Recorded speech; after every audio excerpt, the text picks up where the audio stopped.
Bomb নামে পরিচিত। পরবর্তীতে একইভাবে 2011-12 সালে তাদের হাতে আসে ভার্চুয়াল ক্লোনার প্রযুক্তি। এর মাধ্যমে যে কোনো সিম নাম্বারকে ভার্চুয়ালি ক্লোন করে সেই সিমটি যেই বাটন বা স্মার্টফোনে ইউজ করা হচ্ছে সেই ফোন সেটটি হুবহু ভার্চুয়াল ক্লোন একই ইএমআই নাম্বার সহ তৈরি করা যায়। এক্ষেত্রে ভার্চুয়াল ক্লোন করা সিম এবং সেটটি হয়ে যায় মাস্টার এবং ভিকটিমের সিম ও সেট হয়ে যায় স্লেভ। অর্থাৎ ভার্চুয়ালি ক্লোন করা সিম এবং সেটের মাধ্যমে ভিকটিমের সকল অনলাইন প্ল্যাটফর্ম, ব্যাংকিং প্ল্যাটফর্ম সহ ইমেইল, হোয়াটসঅ্যাপ ও অন্যান্য সামাজিক যোগাযোগ মাধ্যম যেমন ফেসবুকও হ্যাকারদের হাতের মুঠায় চলে আসে। ভিকটিমের সকল ব্যক্তিগত ইনফরমেশন চলে যায় হ্যাকারদের হাতে, যার ফলশ্রুতিতে ভিকটিমের আর নিজের সাথে বা পার্সোনাল বলে কিছুই থাকে না। এমন অবস্থায় ভিকটিমের ফোন সেটটি বন্ধ থাকলেও সেটির ফ্রন্ট ক্যামেরা, ব্যাক ক্যামেরা এবং স্পিকার সম্পূর্ণ চালু থাকে। ফলে প্রতি মুহূর্তে ভিকটিমের অবস্থান এবং আশেপাশের লোকজনের সাথে ভিকটিমের কথোপকথন এই হ্যাকাররা জানতে থাকে। এছাড়াও তাদের হাতে আছে এআই বিহেভিয়ার সিমুলেটর, যার মাধ্যমে ভিকটিমের সোশ্যাল মিডিয়া প্ল্যাটফর্ম থেকে ভিকটিমের মানসিকতা ও বিভিন্ন পরিস্থিতিতে বিহেভিয়ার এবং সে অনুযায়ী ভিকটিমের বিভিন্ন সোশ্যাল মিডিয়া পোস্টের রেসপন্স ইত্যাদি গাণিতিক অ্যালগরিদমে বিবেচনা ও পর্যালোচনার মাধ্যমে ভিকটিমের হুবহু একই কপি তৈরি করা হয় এবং সামাজিক যোগাযোগ মাধ্যমে বারবার ভিকটিমের চাহিদা অনুযায়ী পোস্ট উপস্থাপনের মাধ্যমে ভিকটিমকে বিহেভিয়ার প্যাটার্ন ম্যানিপুলেট করে নিয়ন্ত্রণ করা সম্ভব হয়। এই হ্যাকারদের কাছে আরো রয়েছে নেটওয়ার্ক ডিক্রিপ্টর, যা নির্দিষ্ট দূরত্ব থেকে ভিকটিমের ব্যবহৃত যে কোনো ধরনের মোবাইল ফোন সেটে ব্যবহৃত যে কোনো অপারেটরের সিম নাম্বার ডিটেক্ট করতে পারে। এই ডিভাইসটি দিয়ে ওয়াইফাই সহ যে কোনো অপারেটরের মোবাইল ডাটাও হ্যাকিং মাধ্যমে ম্যানিপুলেট করা সম্ভব। হ্যাকারদের আয়ের উৎস এবং শিক্ষাগত যোগ্যতা।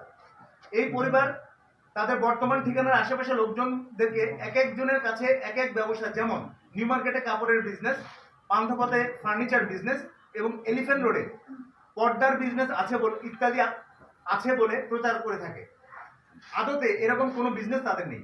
হ্যাকার ফাহিম নিজেকে এসিসিএ পাস দাবি করলেও এখন পর্যন্ত ও লেভেল পাস করেনি এবং হ্যাকার আমান নিজেকে এ লেভেল পাস করে প্রাইভেট ইউনিভার্সিটিতে অধ্যয়নরত দাবি করলেও সে এখন আন্ডার ও লেভেলেই রয়ে গেছে। তারা তাদের ইনকামের বৈধ কোনো কাগজপত্র বা শিক্ষাগত যোগ্যতার বৈধ কোনো সার্টিফিকেট দেখাতে পারবে না। হ্যাকিং এবং ব্ল্যাকমেইলিং তাদের ইনকামের একমাত্র অবৈধ উৎস। মদ, নারী ও জুয়ায় আসক্ত নোমান চৌধুরী তার পূর্বের ভাড়া বাসস্থান 76-77 ভূতের গলি থেকে 2 লক্ষাধিক টাকার উপরে ভাড়া ও সার্ভিস চার্জ বাকি রেখে 2017-18 সালে পুরো পরিবার সহ তোলপা রেখে পালিয়ে যেতে বাধ্য হন। অপ্রাপ্ত গৃহকর্মী সহ অন্যান্য ভিকটিমের উপর পাশবিক ও বিকৃত যৌন নির্যাতন। 2014, 15 ও 16 সালে ভূতের গলিতে অবস্থানকালীন সময় নোমান চৌধুরীর বাড়িতে অপ্রাপ্ত বয়স্ক 14-15 বছরের গৃহকর্মীকে যৌন নির্যাতনের অভিযোগ পাওয়া যায়। সেই সময় প্রায়শই তাদের বাসা থেকে গৃহকর্মী পালিয়ে যেত। 5-6 মাসের বেশি কেউ থাকতো না। পরবর্তীতে এই গৃহকর্মীদের কারো সাথে যোগাযোগ করা হলে তারা যে লোমহর্ষক নির্যাতনের বর্ণনা করেছে তাতে প্রমাণিত হয় নোমান চৌধুরী ও তার 2 ছেলে ইয়াবা সেবন করে নেশাগ্রস্ত হয়ে তাদের বিকৃত কাম চরিতার্থ করার জন্য এই অপ্রাপ্ত গৃহকর্মীদের উপর ভয়ঙ্কর পাশবিক নির্যাতন চালাতো।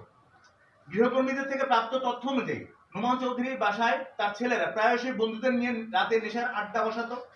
সেই আড্ডায় অনেক মেয়ে উপস্থিত হতো এবং থাকতো, যাদের আচার আচরণ ও বেশভূষায় বোঝা যেত যে সেখানে তাদের উপস্থিতি এবং আত্মসমর্পণ কেবলমাত্র স্বেচ্ছায় বাধ্যবাধকতা ছাড়া আর কিছুই ছিল না।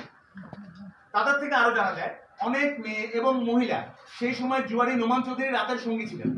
কখনো কখনো এমনও হয়েছে ছেলেরা পালাক্রমে অথবা কখনো কখনো একত্রে নিঃসঙ্গ মাকে সঙ্গ দিত। ব্যভিচারী মা ফাতেমা আক্তার মুক্তা মূলত তার ছেলেদেরকে নিয়ে ভিকটিম ও তার পরিবারকে ব্ল্যাকমেইল করার জন্য মোবাইলে ভিকটিমের কনজুগাল লাইফের প্রাইভেট মোমেন্টের ভিডিও নিয়ে ভিকটিমের বাসায় যেত এবং ভিকটিমের স্ত্রী বা মেয়েকে সেই ভিডিও দেখে অনৈতিক কর্মে লিপ্ত হতে প্রভাবিত করে।